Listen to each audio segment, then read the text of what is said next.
Hello बच्चों, मैं राजीव, आपका सोशल साइंस टीचर। आज हम पॉलिटिकल साइंस का चैप्टर अंडरस्टैंडिंग लॉज देखने वाले हैं, उसकी एक्सरसाइज। तो आइए शुरू करते हैं।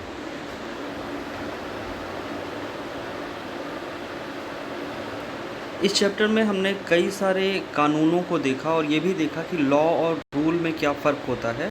हमें ये पता चला कि जो कुछ भी छोटे मोटे सिद्धांत या नियम बनाए जाते हैं जिससे हम अपने जीवन को चलाते हैं, उनको हम रूल्स बोलते हैं। लेकिन वो रूल्स जो हमारे पार्लियामेंट में बनाए जाते हैं और उसको फॉलो करना यानी उसका पालन करना हम सभी के लिए ज़रूरी होता है, इनको हम बोलते हैं लॉ। तो आइए हम एक्सरसाइज में चलते हैं।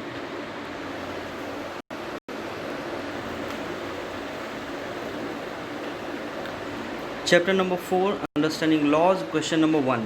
क्वेश्चन नंबर 1 में पूछ रहा है, write in your own words what you understand by the term the rule of law. In your response include a fictitious or real example of a violation of the rule of law.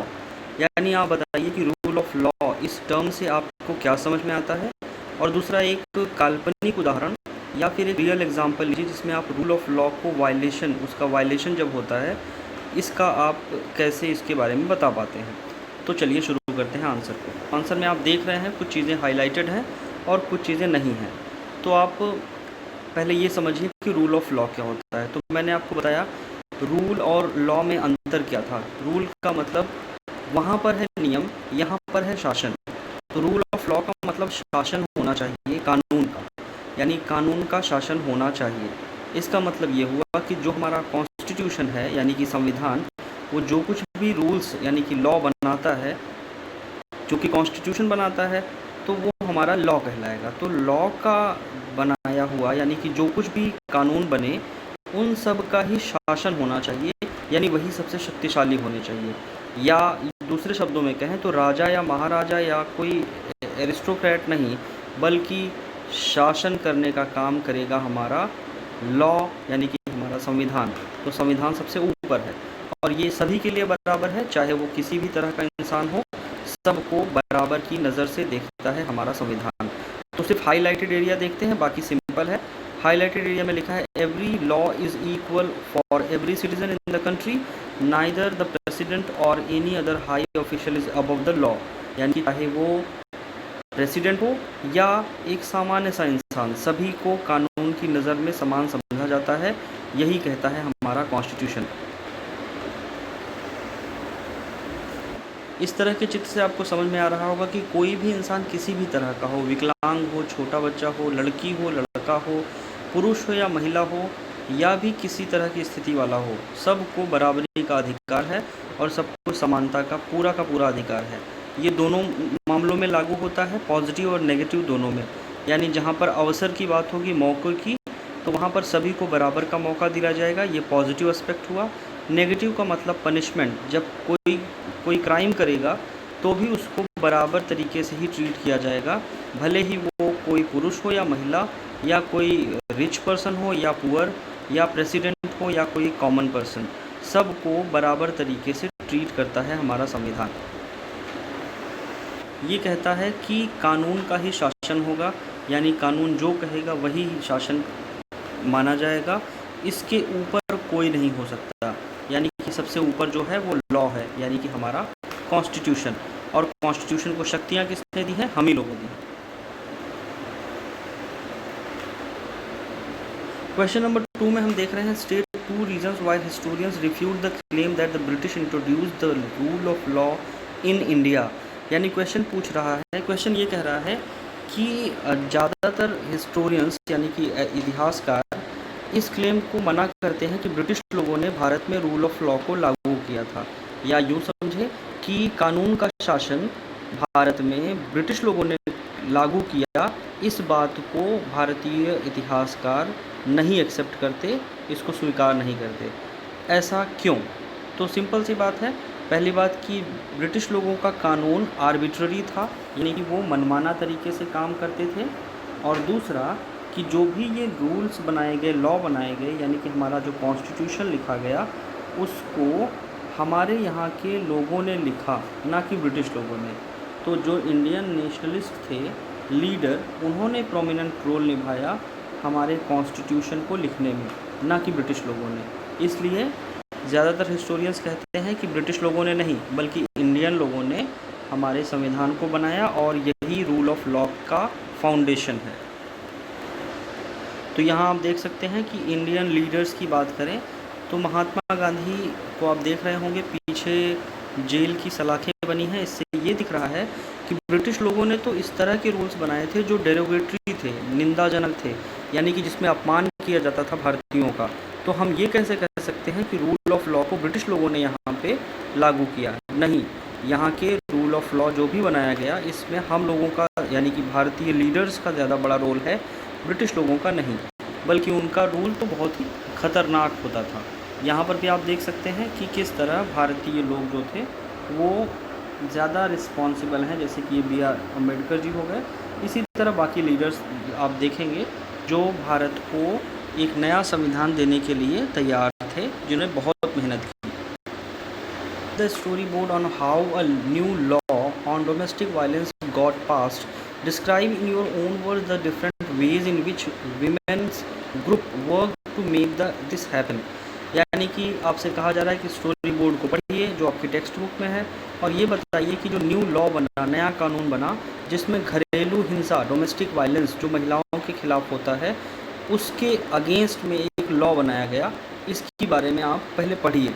फिर कह रहा है question कि describe in your own words the different ways in which women's group work to make this happen. और अपने शब्दों में बताइए कि किस तरह महिलाओं ने ग्रुप बनाया और किस तरह से उन्होंने एक प्रोफार्मा बनाया, या यूँ कहे एक ड्राफ्ट बनाया, जो ड्राफ्ट बेस बना इस कानून का। तो इसके बारे में स्टोरी बुक जब पढ़ेंगे आप, स्टोरी बोर्ड, तो अपने आप एक आंसर लिख सकते हैं। उसमें क्या क्या इंपॉर्टेंट चीज़ें होनी चाहिए उसको मैंने यहाँ पे हाईलाइट किया है।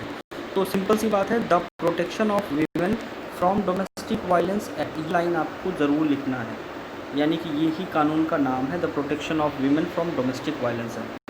घरेलू हिंसा से महिलाओं को सुरक्षा, घरेलू हिंसा से महिलाओं की सुरक्षा, कानून 2005, ये हो जाएगा ज़रूरी line.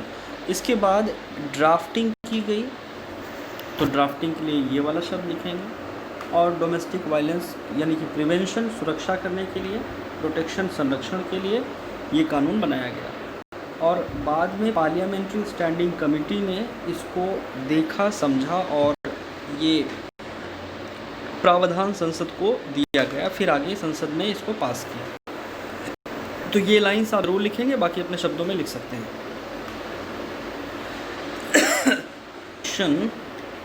Of women against domestic violence act 2005 बन गया, और जब बन गया तो तब से महिलाओं को काफ़ी सुरक्षा मिलने लगी कि वो घरेलू हिंसा से मुक्ति पा सकती हैं।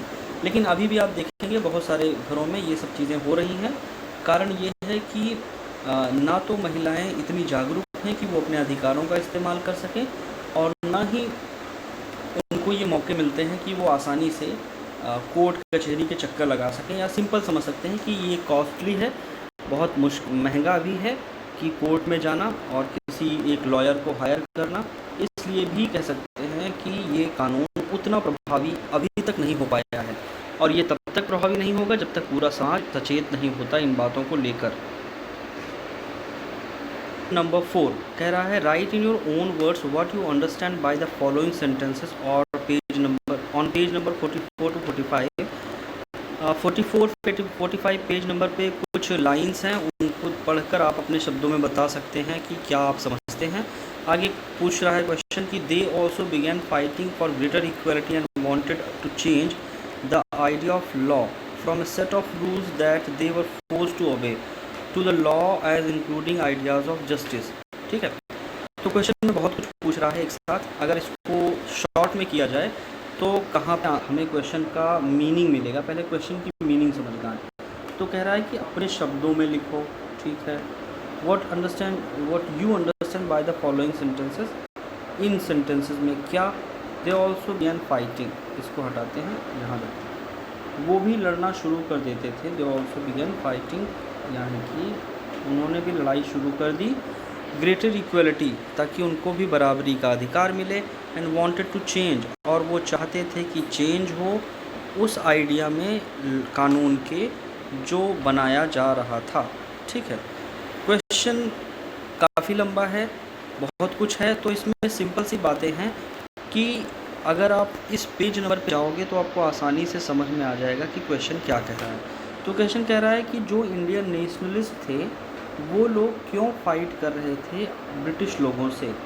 ठीक है, ये क्वेश्चन है, तो इसका आंसर देख लेते हैं। यहाँ पे सीधी सी बात है कि जो ब्रिटिश लोग थे उन्होंने जो कानून बनाया था वो आर्बिट्ररी था, यानी कि मनमाना कानून उन्होंने बनाया था। और जब मनमाना कानून होगा तो वो ब्रिटिश लोगों के फेवर में था और इंडियन लोगों के फेवर में नहीं था। तो इसीलिए जब इंडियन लोगों को परेशानी होती थी तो वो ब्रिटिश लोगों के अपोज में चले जाते थे। तो यही कारण है कि ये सारे इंडियन लीडर्स इकट्ठे होते हैं, जिनको यहाँ पे इंडियन नेशनलिस्ट लिखा गया है, और ये इकट्ठे होकर फाइटिंग करते हैं, यानी कि लड़ाई लड़ते हैं अपने अधिकारों के लिए। ठीक है, अब इसमें लिखा हुआ है, बहुत मुश्किल नहीं है, ये सिंपल सा आंसर है और उम्मीद है कि आप लोगों ने पहले ही लिख लिया होगा। तो आज के लिए इतना ही, मिलते हैं बाद में, धन्यवाद।